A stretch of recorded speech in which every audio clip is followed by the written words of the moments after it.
ഞായറാഴ്ച ആയതുകൊണ്ട് ഇന്നത്തെ ഉച്ചയൂണിന് അച്ഛനും ഉണ്ട് കേട്ടോ. രാവിലെ തന്നെ അച്ഛൻ കുറച്ച് പച്ചക്കറിയൊക്കെ എടുത്തുകൊണ്ട് വന്നിട്ടുണ്ട്. ഞാനും ഗിരീഷനും അങ്കിത്ത് കുട്ടാപ്പി അച്ഛനും കൂടിയാണ് ഊണ് കഴിക്കുന്നത്. പരിപ്പ് പച്ചമുളക് കട്ട് ചെയ്തിട്ടതും അതുപോലെ തന്നെ കുറച്ച് ഉപ്പൊക്കെ ഇട്ട് നന്നായിട്ട് വേവിച്ച് കടുക് വറുത്തിട്ടതാണ് ഈ പരിപ്പ് കറിയെ. പിന്നെ അതുകൂടാതെ നല്ല പച്ചച്ചീര തോരനാണ്ട് എൻ്റെ അനുജൻ നട്ട് വളർത്തിയ പച്ചച്ചീരയാണ് കേട്ടോ.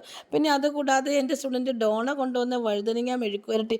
അടിപൊളി ടേസ്റ്റാണ് കേട്ടോ ഈ മെഴുക്ക് വരട്ടി. ഇതൊന്ന് കഴിച്ചാൽ പിന്നെ ആരും വഴുതനങ്ങ എടുത്ത് കളയുകയില്ല. വീട്ടിൽ എത്രയുണ്ടെങ്കിലും കഴിക്കും. പിന്നെ ഞാൻ തന്നെ പാൽ ഉറയൊഴിച്ചുണ്ടാക്കിയ തൈരിൻ്റെ ഒരു മോരുകറിയാണ് കേട്ടോ. പിന്നെ ഇത്രയൊക്കെ കറികളുണ്ടെങ്കിൽ എന്തെങ്കിലും ഒരു മറ്റു രസം വേണം. ഇന്ന് പപ്പടം ഉണ്ടായില്ല, അച്ചാർ എടുത്തുമില്ല. അതുകൊണ്ട് പച്ചമുളക് ഞാൻ അരിഞ്ഞ് വാട്ടിയെടുത്ത് ഫ്രൈ ആക്കിയതാണ്. ഇതൊക്കെയാണ് കേട്ടോ ഇന്നത്തെ ഉച്ചയൂണിന്. അപ്പം ഞാൻ രാവിലെ തന്നെ ചായയൊക്കെ കുടി കഴിഞ്ഞിട്ട് ഇന്ന് പുട്ടും മുട്ടയും അതുപോലെ പഴമായിരുന്നു. ചാറൊന്നും വെച്ചില്ല കേട്ടോ രാവിലെ. അങ്ങനെ കട്ടൻ ചായയും കൂട്ടി ഞങ്ങളിത് കഴിച്ചു. അങ്ങനെ ഇരിക്കുമാണ് കേട്ടോ നമ്മുടെ പച്ചക്കറി അരിഞ്ഞതെടുത്തത്.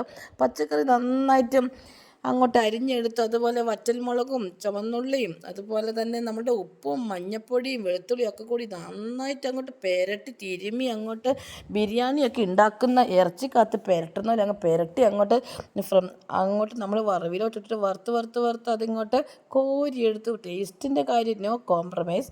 പിന്നെ അതുകൂടാതെ നമ്മളെ വഴുതനങ്ങ വട്ടത്തിൽ അരിഞ്ഞിട്ട് നന്നായിട്ട് കഴുകിയെടുത്ത് ചിക്കൻ പൊടിയും മുളക് പൊടിയും മഞ്ഞൾപ്പൊടിയും ഉപ്പും പിന്നെ കുറച്ച് എണ്ണയും കൂടി അങ്ങ് തൂവി കുറച്ച് കുരുമുളകും മേലോട്ട് അങ്ങോട്ട് ഇട്ട് കൊടുത്തോട്ട് അതും ഇതിനെ നന്നായിട്ട് അങ്ങോട്ട് തിരുമ്മി അങ്ങോട്ട് പിടിപ്പിച്ചോട്ട് ഒരു ജ്യൂസി ടൈപ്പ് ആയിരിക്കും. കുറച്ച് വെള്ളം കൂടി ഉണ്ടാകുമല്ലോ ഇതിൻ്റെ അകത്ത്. എണ്ണയും കൂടി ആകുമ്പോൾ എണ്ണ ഒഴിച്ചിട്ട് അങ്ങ് തിരുമ്മി പിടിപ്പിച്ചാൽ എന്താണെന്ന് ഗുണം, ആ മുളകൊന്നും അത്തേത് പോകുകയില്ല കേട്ടോ. അതങ്ങോട്ട് പാനെടുപ്പത്ത് വെച്ചിട്ട് അങ്ങ് ഫ്രൈ ആക്കി അങ്ങ് എടുത്തു. അതിൻ്റെ ടേസ്റ്റ് നിന്ന് നാവിൽ നിന്ന് ഒരിക്കൽ കഴിച്ചവരത് പിന്നെ വിടുകയില്ല കേട്ടോ.